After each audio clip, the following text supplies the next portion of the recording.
الحمد لله رب العالمين والعاقبة للمتقين والصلاة والسلام على أشرف الأنبياء والمرسلين وعلى آله واصحابه وذرياته واهل بيته اجمعین. ګران دوستانو، پروګرام کې نیغ په نیغه تاسو ته هر کلیم وایو، سلامونه درته وایو. السلام علیکم ورحمت الله تعالی وبرکاتو.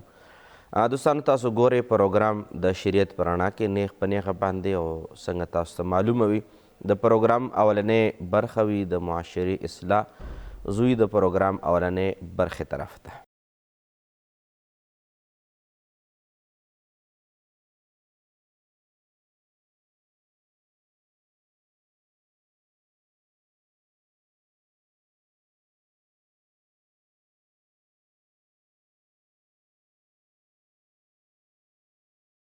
دوستانو، کال 2024 تقریبا تیر شو.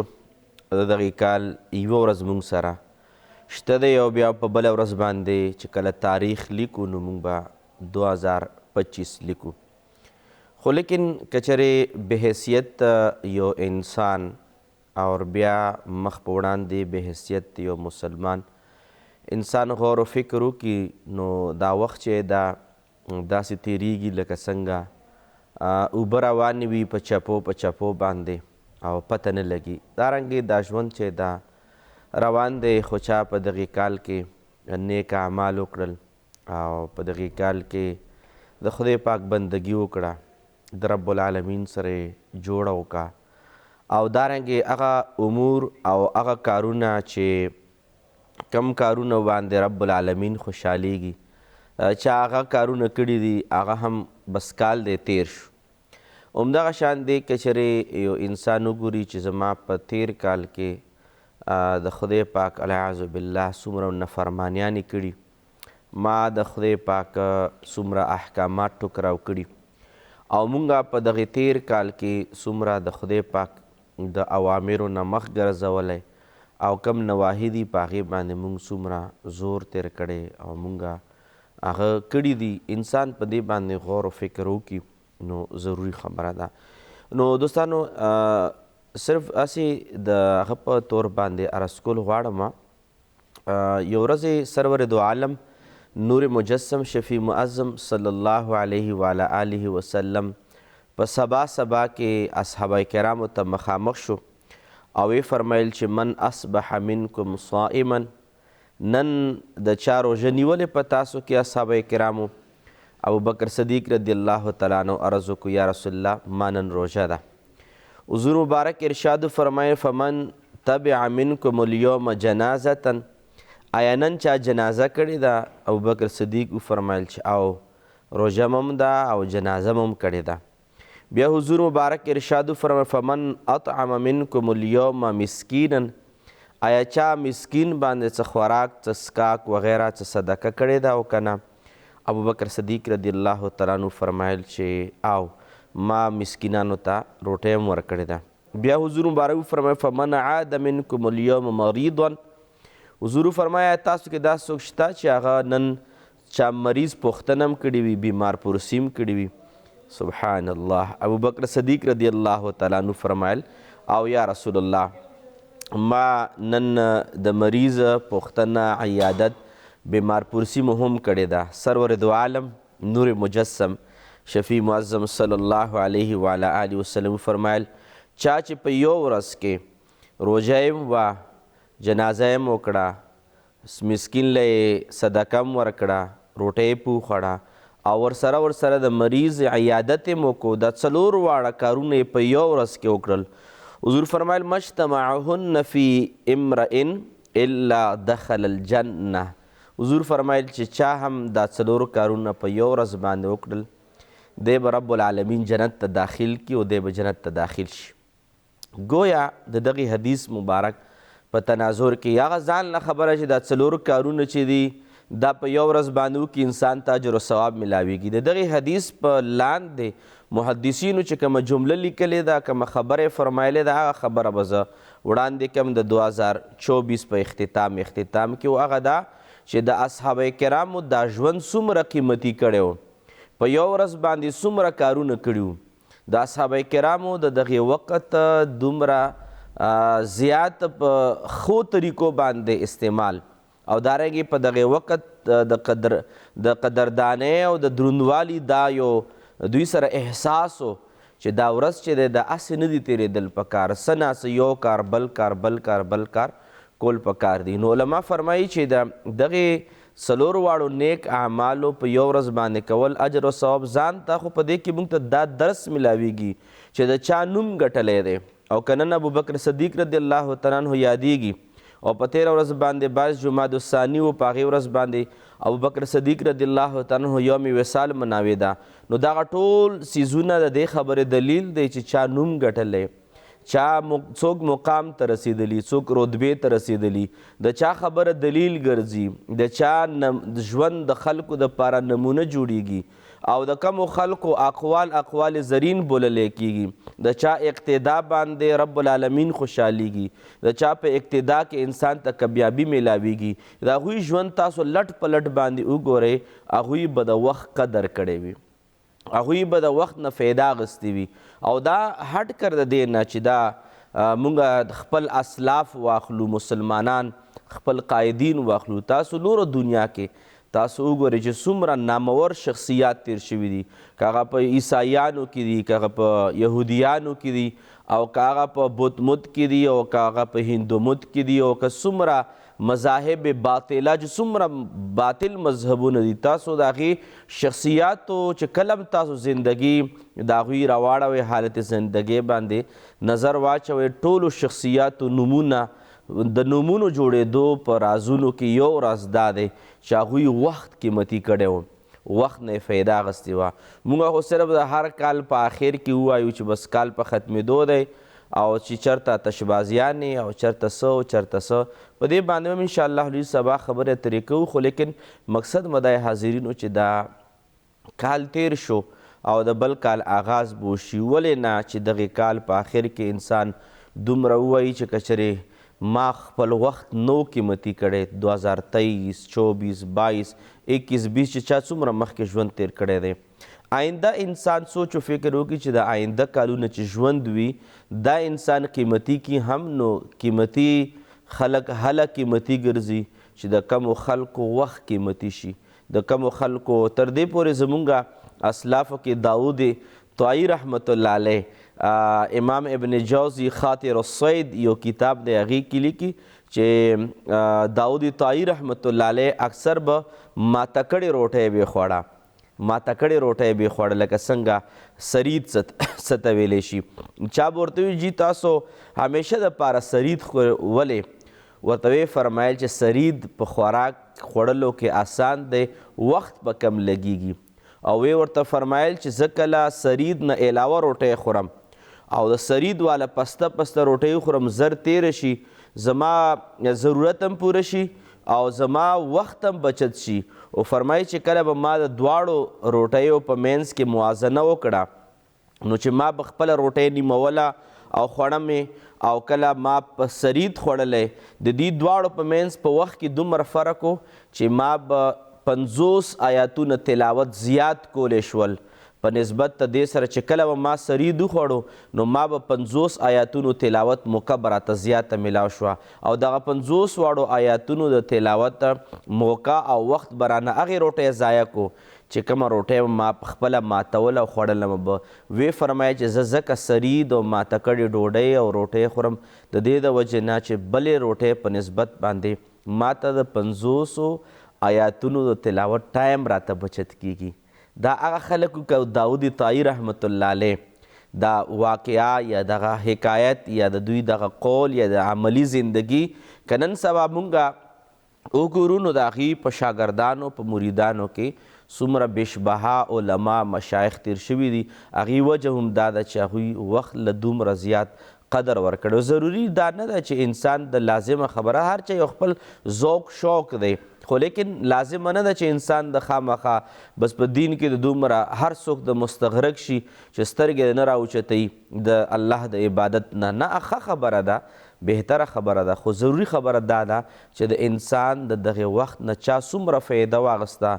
همدومره انسان قیمتي شو څوک چې څومره وخت قیمتي جوړ کړي همدومره دا وخت انسان قیمتي جوړوي د دې د وجې نه پکار دا ده چې د کال په اخر کې انسان یو نوی عهد وکړي. سټوډنټان دي هغوی د خپل تعلیم کې د خپل وخت قیمتي کړي.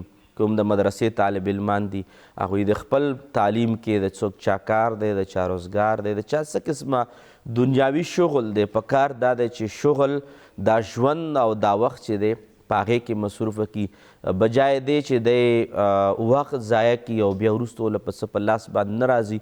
نو په کار دا ده چې مونږ د وخت قیمتي کړو او وجه دا ده چې بیا به هم دومره ما عرض وکړو قیمتي کیږي چې څومره موږ به هم دومره قیمتي کیږو چې څومره زمونږ وخت قیمتي کړو. الله کریم خالق کائنات د څو ورځې ژوند دی او دا څو ورځې زندگی ده، الله کریم دا وخت مونږ د دواړو جهانو د خیر دپاره قیمتي وګرځوي او الله کریم د زیات وخت نه او د وخت ضایع کېدو نه ده الله کریم مونږ وساتلی کي. او الله کریم خالق کائنات زمونږ ستاسو تیر شوي ژوند کې څومره ګناهونه دي الله کریم دې معاف فرمایي او کم عبادات مات ګوډ شوي دي الله کریم د مونږ نه هغه په ډېر څه باندې د خپل شان مطابق قبول و مقبول فرمایي. مزید خبرې به ترې به هم کوو، خو دا چې کوم سیګمنټ ته کوشش کوو چې مختصر وي. زو د پروګرام دویم نمبر سیګمنټ طرف ته چېرته مزې مونږ سره اوسئ.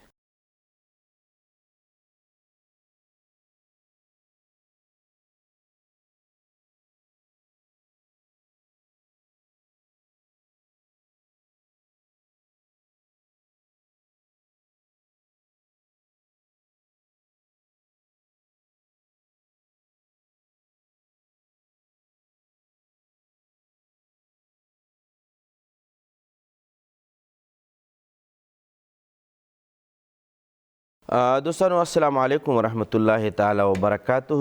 زموږ سره چونکې ګڼ شمېر میسیجز موصول شوي دي او دا دې موصول کیږي او څوک د نیغ په نیغه باندې کال کوي، نو هم تاسو د سکرین د پاسه کم نمبر وینئ، په دې باندې نیغ په نیغه کالز کولی شئ او ورسره په سکرین باندې چې کم نمبر دی په دې باندې تاسو موږ سره میسیجز کولی شئ. زموږ سره چې کم سوالات موصول شوي دي هغه به واخلو تر څو پورې چې موږ ته کال نی موصول شوی. موږ سره وایي چې السلام علیکم مفتی صاحب. وعلیکم السلام ورحمت الله وبرکاتو. زه بار لاس وینځم او زما ډېر زړه له تسلي نه راځي او لاس څو ځله وینځم سره مطلب یې دا دی دا اوږد میسیج دی چې غالبا چې دا خورکی دی او که رور دی زمونږه چې چا هم میسیج کړی دی دوی د شک مسله راته ښکاري. تاسو له زه جواب در کوم. موږ سره په لاین باندې څوک دی؟ السلام علیکم. وعلیکم السلام. مفتی صاحب څنګه حال؟ بالکل الحمدلله. پرویز صاحب خبرې کوي که مزمل صاحب؟ مزمل خان. حاجي آواز د سلو دی پته نه چې څه وجه ده. حاجي څنګه جی تاسو ښه؟ الله کرم دی. څه حالات دي مزمل صاحب؟ الله فضل یې سب دعاګانې دي. جی دوه درې سوالونه دي زما. جی یو اولنی سوال خو دا دی چې یو دوه وروڼه دي، د یو بچي شته د بل بچي نشته. جی کم کس چې بچي و هغه بل ورور ته یو ماشومه ورکړه چې فی سبیل الله ما ته د بخیل راستا شوه. جی هغه ورور ولګېد به فارم بی چې وله جوړو نه په ولیت په خانه کې خپل نوم ولیکه چې زه د پلار یم. اچھا چاله یې ورکړې ده؟ جی خپل پلار نوم یې ونه لیکه او خپل نوم یې پکې ولیکه. جی بل د دغې باره کې چې راته ووایې او بل د دې میراث ته څه حکم دی دغې ماشومې؟ ښه جی. دویم سوال جی دا دی چې یو کس تعویض ورسره په غاړه کې دی یا په جیب کې دی ورسره پکې د الله پاک نومونه دي یا پکې د کلام پاک آیتونه دي. صحیح. دې سره چې دی واشروم ته ځي. جی دې باره کې چې تاسو څه وایې؟ صحیح ده، زه تاسو له جواب در کوم. بل څه ویل غواړئ؟ بس جی مهرباني. ډېره زیاته مهرباني. ښه جي مزمل صاحب تاسو له جوابات درکوو.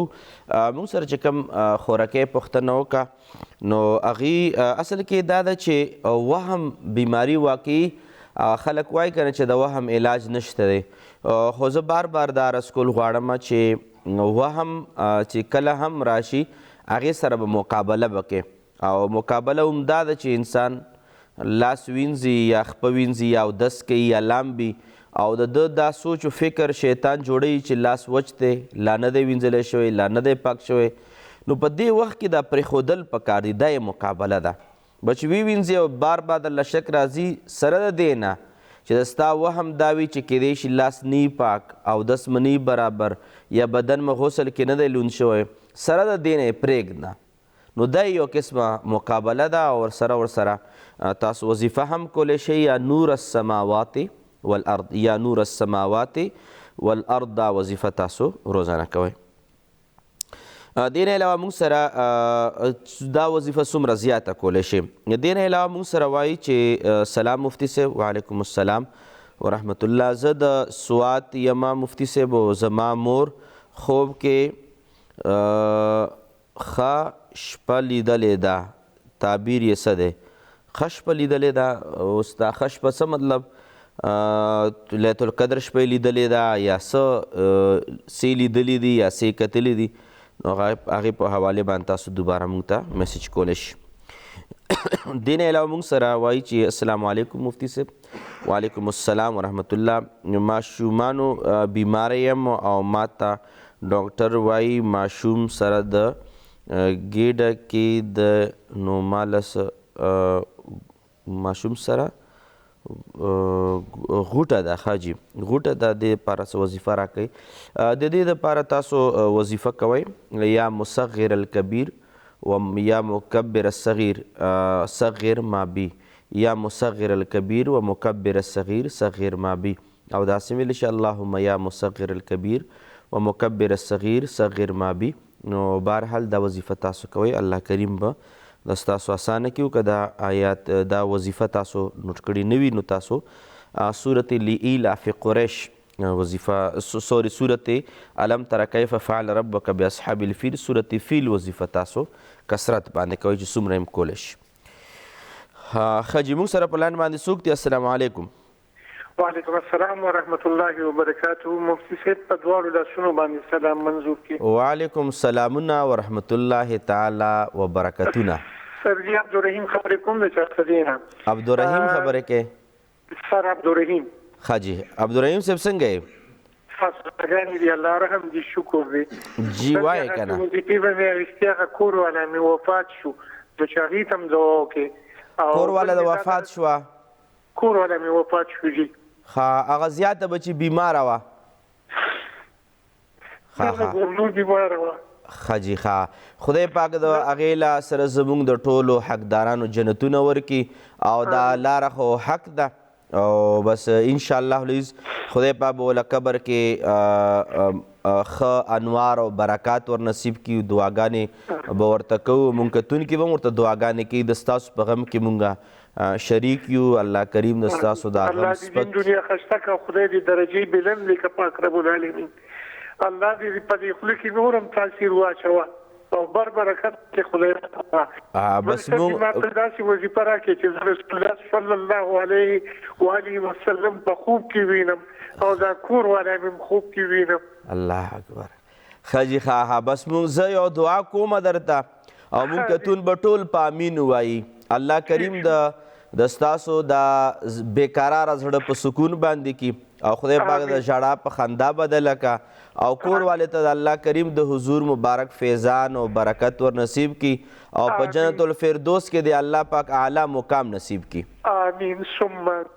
او د ستاسو هسې عبدالرحیم صاحب ستاسو خبرې پورې ماله هغه یو روایت رایاد شو.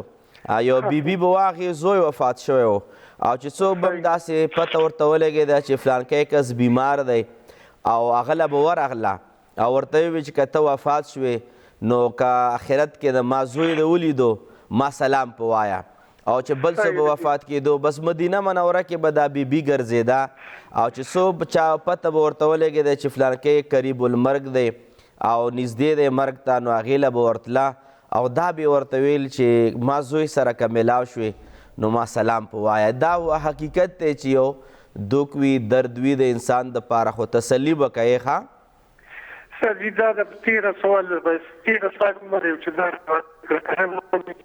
نو زموږ په 10 جومات کې وو، نو چې په 8مه میاشت مې مور مړه شوه، نو ما ته 3 خویندې او 15 وروڼه پاتې شو. ښه جي، ښه.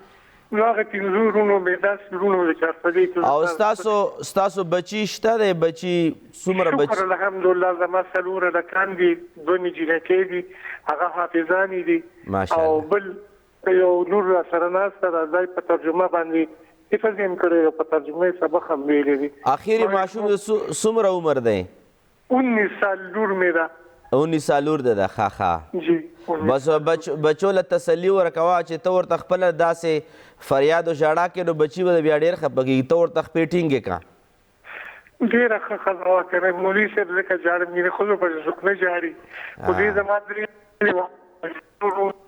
ودونه وکړل تختې ټولې په هغې تېرې شوې بیا د دوه کاله دا بیماره وه په کټ کې پرته وه او هغې چې څه داسې و چې 70 کاله یې جو 45 کاله یې جو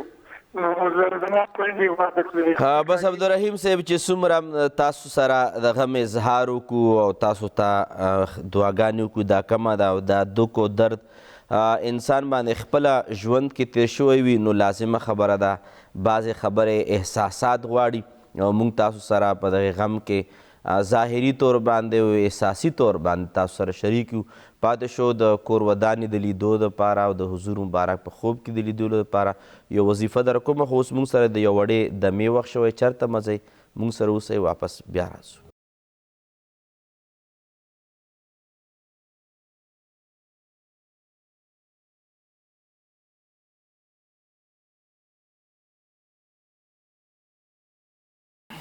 یو ځل بیا هرکلې او ستړي مه شي وایو مزمل صاحب یو خبره خو دا وکړه چې یو ورور بچي نه وي او بل ورور نه لور واغسته او بیا سرټیفیکیټ وغیره کې خپل ولدیت وله ورکوي نو لحاظه د دې څه حکم دی یاد ساتئ حضور صلی الله علیه وعلی آله وسلم په کبایرو کې لویه کبیره لویه غټه ګناه دا شمارلې ده چې د یو انسان نسب یو وي او ځان بل طرف ته منسوب کی نو حضور مبارک په کبیره ګناهونو کې په لویو ګناهونو کې غټه لویه ګناه دا شمارلې ده چې انسان خپل خاندان نه علاوه ځان بل خاندان طرف ته منسوب کی د دغې حدیث په تحت باندې علماء کرامو په جزم سره په وثوق سره دا خبره لیکلې ده چې که یو کس ماشوم یا ماشومه د چا نه واخلي اور بیا سبا له سرټیفیکیټ وغیره شناختی کارت جوړیږي نو د خپل پلا چې د چا نه پیدا د هغه په نوم باندې به سرټیفیکیټ شناختی کارت وغیره جوړولی شي او چې چا ساتلې ده نو لحاظه د هغه نوم ولدیت وغیره کې لیکل شي دا قطعا ناجایز او ناروا او ممنوع دی پاتې شو د میراث خبره لکه څنګه ما عرض وکړو چې هغوی نوم په خپل پلار په نوم باندې به لیکلی کېږي نو میراث به هم د خپل پلار په مال میراث کې ورته ملاویږي او چې د چا ساتلې ده پرورش یې کړی دی او د چا ورته خپله بچی ویلی دي د دې په مال میراث کې شرعي توګه باندې د هغې حق نشته البته که چېرې پلار وغیره ورته وصیت کوي چې دا زما ستره کړې بچی ده یا بچی دی لحاظه د ما په مال کې په ژوند کې څه ورکړل یا یې وصیت وکړو نو همغه مال میراث کې به ورته هغه حصه میلاویږي چې یې په ژوند ورکړي او یا یې په مرګ په وخت کې وصیت کړی دی نو البته هغه وصیت په څه پیسو باندې څه جایداد باندې څه باندې شوی وي هغه به ورته میلاویږي نور شرعي نقطې نظر باندې په دغې یو قسمه تره په مال میراث کې د هغه حق نه رسیږي خجی موږ سره بل څوک دی په لاین باندې السلام علیکم السلام علیکم مفتی صاحب وعلیکم السلام څوک کم ځای نه زه سعدیه نوښار نه خبرې کوم سعدیه جی جی مفتی صاحب یو خو دا چې موږ بینک کې پیسې کیږو که نه اکاونټ کې نو هغې چې کوم منافع راځي نو هغه موږ چا مدرسې له یا داسې چا له ورکولی شو چې هغې ځان له خوراک شی یا څه جانماز ټوپۍ یا داسې شیونه والي که نه مدرسې جومات کې خو ورکولی شو که نه دا پیسه د چا یعنی مدد د هغه منافع سره په خپله نه اخلو خو هغې له ورکو صحیح ده جی بل دا چې دا د پیشو بچي چې خلک خرڅوي دا جایز که نه جی او دریم سوال دا دی مفتي صاحب چې زما د خوارځي کړي روکې وي دي د سرو زرو نو 8 تولې وي څنګه سره زر کړي روکې شوي دي ها سره زر ترې نه ورک شوي دي جی نو هغه وایي چې ماله څه داسې وظیفه نه راکړئ چې زه ووایم چې دا چا اوچت کړي که نو ماله واپس میلاو شي صحیح ده جی صحیح ده خوراکې تاسو موږ سره اوسئ جواب در کوم موږ سره بل څوک دی په لاین باندې السلام علیکم هلو څوک دی موږ سره په لاین باندې السلام علیکم ښه جي ښه دې نه علاوه مزمل صاحب دا پوښتنه هم وکړه چې چا سره په جیب کې یا په غاړه باندې تعویض وي او هغې کې د الله نوم لیکلی شوی وي باتروم ته تلی شي که نه واشروم ته اصل کې اول خو دا ده چې الله نوم نه علاوه یا غیر شرعي چې کوم تعویض دی هغه خو آلرډي استعمالولی جایز نه دی خو چې کوم شرعي طور باندې کوم تعویض جایز وي په هغې کې شرکي کفري کلمات نه وي او د علاج معالجې دپاره کم تعویض چا په غاړه باندې لاس باندې اچولی وي او ګنډلی شوی وي نو البته د هغې واشروم ته دننه کېدو سره څه خبره نشته چې کاغذ منشر وي یعنی کاغذ کلاب وي او په هغې باندې لیکل شوي وي یا پمفلیټ دی یا څه هم په جیب کې وي او هغه کلاب وي ګنډلی شوی نه بند شوی نه وي نو لحاظ هغې وړل چې د مکروه دي خو چې کله تعویض بند شي او وګنډلی شي نو بیا باتروم ته انسان په لاړ شي واشروم ته لاړ شي تعویض سره نو هغې کې څه حرج نشته دی ښه جي موږ سره په لاین باندې بل څوک دی السلام علیکم هلو السلام علیکم وعلیکم السلام ورحمت الله څوک کوم ځای نه ټیک ټاک شمالي وزیرستان نه خبره کوم شمالي وزیرستان نه څوک کوثر الله کوثر الله نصر الله کوثر الله کوثر الله ښه کوثر الله صاحب څنګه یې واپس تا راغله د لښکې په موږ دا زخم جوړېږي کوثر الله صاحب څنګه که دوایي مې ډېر استعمال کړی نه هغه لکه زخم ورته جوړېږي زخم څه زخم دی بدن کې خو دا نښې کولمشه زخم دا اسمه دوایي لکه ادرس نه استعمال کړه خو غاښ شي دوایي سره رغ شي بیا جوړ شي لکه ښه جي ښه دا مو درشي معلومات سره وکړي سره جی دا پښتنه نه خالي کړم زه جواب نصر الله در کوم وظیفه وکړئ انشاءالله الله کریم د صحت درکړي د الله موږ سره بل څوک دی په لاین باندې السلام علیکم وعلیکم السلام څوک کوم ځای نه جي ظهیر الله خبره کوم د ورمړو نه ټي وي آواز بند کړئ جي څوک ظاهر الله ظاهر الله د ورمړو نه خبره کوم مفتي صاحب ښه جي ټي وي آواز بند کړئ ظاهر الله صاحب ښه جي ښه مفتي صاحب تاسو څنګه ښه صحت مو د ستاسو دعاګانې دي الله کرم دی څه حالات دي وایه که نه څه ویل به غواړئ شکر الحمدلله خیرت دی مفتي صاحب بس صرف دعا سلام مو در سره کول موږ چې مفتي صاحب سره دعا سلام وکړو خدای پاک مو سره زما د ایمان او د صحت په جامه کامل او مکمل لره بس کاروبار روزګار مو خراب دی لکه دعاګانې راته وکړي مفتي صاحب چې بس د عوام ته هم دغه وکړي چې موږ دپاره دعا وکړي الله مو دا روزګار کاروبار روان کړي بس خدای پاک د حلالو روزګار روان که او بندګانو محتاجۍ نه د الله وساته سره زمونږه ښه جي موږ سره بل څوک دی په لاین باندې السلام علیکم هلو چې زموږ د شریکو کور دی ټولو نو زموږ هغه یو تر چې دی نو هغه بعدونه مې شوی اعظم سره مشترک کړی دي که نه خوراکې السلام علیکم وعلیکم السلام مفتي صاحب څنګه یې ښه شکر دی وایه که نه څه ویل به غواړې خورې د مرجان بټخیلې نه بټخیلې نه جی مرجان ښه مرجان جی مفتي صاحب زموږ مشترکه کور دی لکه زما والد صاحب چې کوم دی نو هغوی لکه زموږ هغه ترو چې دی نو هغوی لکه پیسې ورکړي دي هغه له موږ سره پیسانه نه کوي او یو تر خو را سره لکه شریک دی نو مفتي صاحب ما وایي که تاسو راسره وظیفه راکړئ دې باره کې موږ تاسو خبره وکړئ ښه جي او جی او زموږ ورور دی هغه خبرې نشي کولی تقریبا 9 سال عمر یې دی څه شی شوی دی 9 سال عمر دی ذهني کمزورتیا ده او خبرې نشي کولی. رور ده دی؟ جی رورم دی. ښه جي ښه. او دی موږ د وظیفه راکوي چې لکه زموږ خبره لکه حل شي. کورم دی ذات خراب شوی دی زموږ والد صاحب چې دی نو لکه مشترکه لکه پیسې ولا ورکړي هغه فیصله لکه نه کوي. صحیح ده. او جی لکه د 3 کسانو لکه دا مسله ده. زه تاسو له جواب در کومه خوره کې تاسو موږ سره اوسئ. صحیح ده جي. ښه جي موږ سره عبدالرحیم چارسدې نه څنګه تاسو واورېدل. بس عبدالرحیم صاحب د ستاسو په خبرو کې ماله یو خبر یاده شوه. کله ناکله وایي کسان خاوندان چې ښځه مړه شي نو خوشحاله وي چې زه بس غم نه خلاص شو، خو بعضې خاوندان داسې شته چې د هغوی زړه داسې بېقراره وي لکه عبدالرحیم صاحب بېقراره دی. او د هغې د دې ټولو خبرو دا یو غټ دلیل دی چې عبدالرحیم صاحب د کور ودانه دا یو ښه ښځه وه. الله کریم د هغې آخرت ښایسته کړي او تاسو له د الله کریم دا ژړاګانې په خوشحالۍ باندې بدلې کړي. تاسو سره مونږ شریک کیو په دې غم کې. خو پاتې شو د حضور مبارک دیدار دپاره علما کرامو یو صورت کوثر لیکلی چې صورت کوثر څوک ډېر وایي خو پابندۍ باندې کم از کم 100 بار څوک وایي صورت کوثر. د صورت کوثر نور ډېر فواید او برکات دي، مال حال نور ډېر ګڼ شمېر فواید او فضایل دي.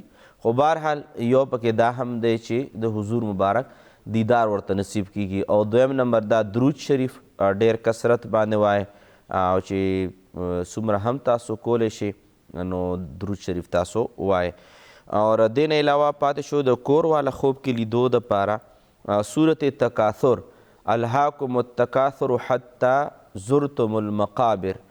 دا صورت تکاثر که په یادو درځي درله 2 رکعاته نفل ماخوستن مونځ نه بعد او اولین رکعت کې دا ووایه او په بل رکعت کې 3 ځلې قل هو ووایه، یا اولین رکعت کې هم دا ووایه، په دویم رکعت کې هم صورت تکاثر ووایه.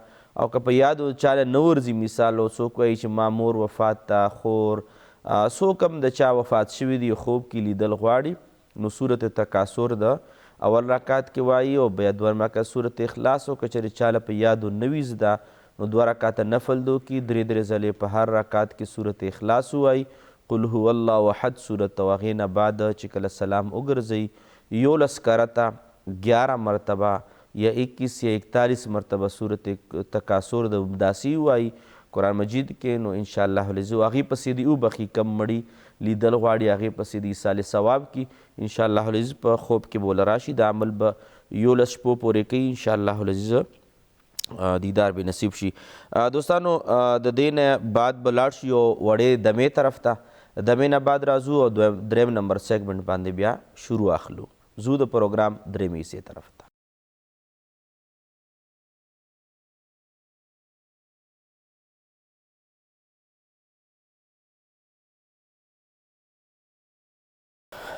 دوستانو یو ځلې بیا هرکلې او ستړي مه شویو. د پروګرام په دې وخت کې موږ سره وخت شوی د پروګرام درېمې حصې طرف ته. زو روحاني دنیا سیګمنټ طرف ته.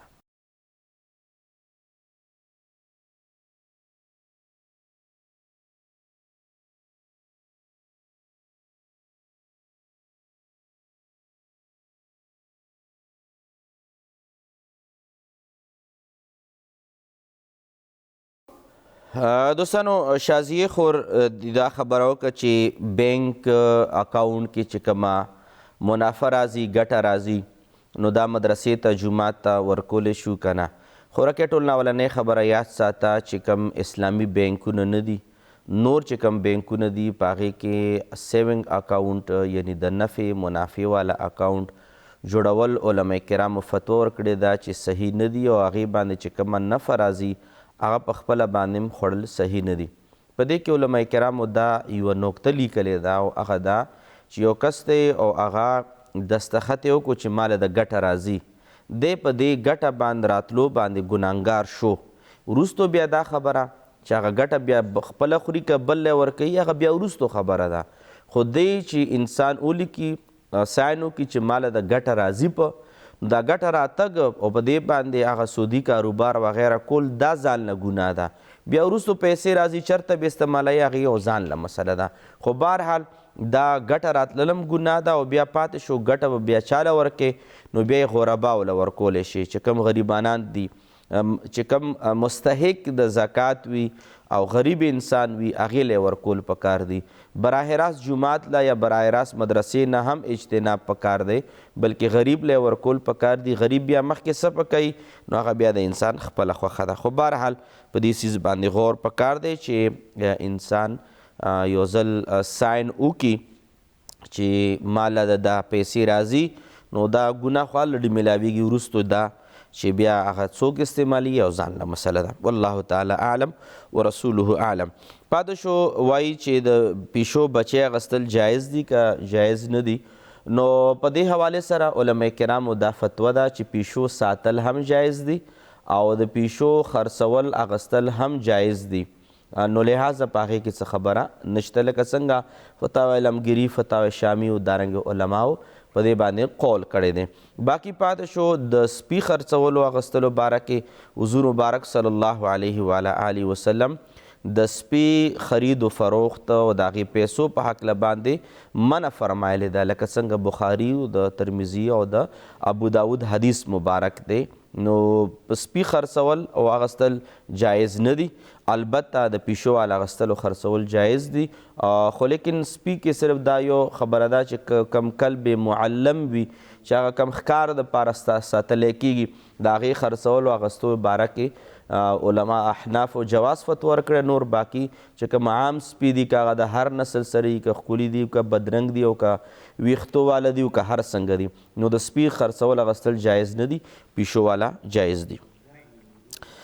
دې نه علاوه موږ سره چې کوم پوښتنه دا وکړه چې سونه ورکه شوې ده د دې دپاره چې کوم ځای نه ورکه ده د دې کمرې په څلورو واړو ګوټونو کې به 500 مرتبه یا ودودو یا معیدو وویلی شي. مثال طور پر دا کمره ده نو ښي طرف ته قبلې په طرف باندې ښي طرف ته به کینی 500 مرتبه به ووایي. بیا به قبلې په طرف ګس طرف ته ګوټ کې کینی که ګوټ خالی نه وي مثال طور پر بیډ پروت دی یا څه یا څه هغې ځای کې د کینی پروا نشته دی. خو بهرحال څلورو واړو ګوټونو کې به ووایي او بیا به په مینځ د کمرې کې کینی او بیا هغې کې به 500 مرتبه ووایي او که تعداد کم زیات وي نو پروا پکې نشته. دعا به وکړي د عمل به 11 ورځې جاري ساتي انشاءالله څه درک به یې ولګي. کوثر الله وایي وزیرستان نه چې زخم دی جوړیږي نه د دې دپاره الله کریم د ستاسو له صحت درکړي خو دې دپاره تاسو یا حیو یا قیوم وظیفه 1500 ځلې کوئ. کومه دعایي خورې کوم څه علاج معالجې دپاره استعمالوئ په هغې باندې دموه او په خپل ځان هم په دې باندې دموه یا حیو یا قیوم. ظهیر الله کاروزګار په حوالې سره خدای پاک د ټولې مخې کولاو که موږ به دعاګانې وي زموږ د کتونکو به آمین وي. تاسو دې نه علاوه د دعا نه علاوه تاسو وظیفه کولی شي لکه څنګه ما وخت عرض وکړو صورت کوثر 100 مرتبه وایه انا اعطیناک الکوثر مکمل صورت. او دارنګې مرجان خورکې چې کوم د مشترکه د کور په حوالې سره فیصله نه کېږي دې څه باره کې تاسو صورت نصر اذا جاء نصر الله والفتح دا صورت تاسو کثرت باندې وای. د دې نه علاوه سلام قولا من رب الرحیم سلام قولا من رب الرحیم دا هم تقریبا 100 مرتبه زیات چې څومره تاسو ویلی شئ. د دې نه علاوه د ذهني کمزورۍ دپاره یا قویو یا متینو وظیفه کوئ یا قویو یا متینو. اللهم صل علی سیدنا و نبینا و کریمنا محمد و آله و صحبه وسلم. رضیت بالله ربا و بالاسلام دینا و بمحمد صلی الله علیه و علی آله و صحبه وسلم نبیا. رب کریم زمونږه حامی و ناصر شي. خدای پاک زمونږه څومره کسان وفات شوي خدای سره زمونږ د ټولو په دواړه جهانه باندې د ژوندو او د مړو په آخرت کې خدای خوشحالی نصیب وفرمای. خدای موږ دواړه جهانه ښایسته کړي او د مړو آخر جهان خدای ته ښایسته کړي. د حضور مبارک شفاعت زموږ د ټولو نصیب وفرمای. رب کریمه څومره خلکو دعاګانې غوښتې دي سره زموږ یې دواړه جهانه خوشحالی نصیب وفرمای. چا څه قسمه ستونزې دي بیماریانې دي تکالیف دي روزګار مسایل څه قسمه رکاوټونه دي الله کریم دې ټولو ختم وفرمای. څومره خلک دعاګانو هیله او تمه لري خدای دواړه جهانه خوشحالۍ وله ورکړي. زړه کې څه جایز مرادونه دي سره زموږ د پروګرام د ټول د ټیم چې څومره زموږ په محکمه کې زموږ مشرق اخبار ټي وي کې سره د مالکانو څوک هم پکې کار کوي. خدای دواړه جهانه عزتونه وله ورکړي او څه جایز مرادونه پورو فرمایي. آمین یا رب العالمین. وصلی الله تعالی على خیر خلقه سیدنا و نبینا محمد و آله و اصحابه اجمعین برحمتک یا ارحم الراحمین.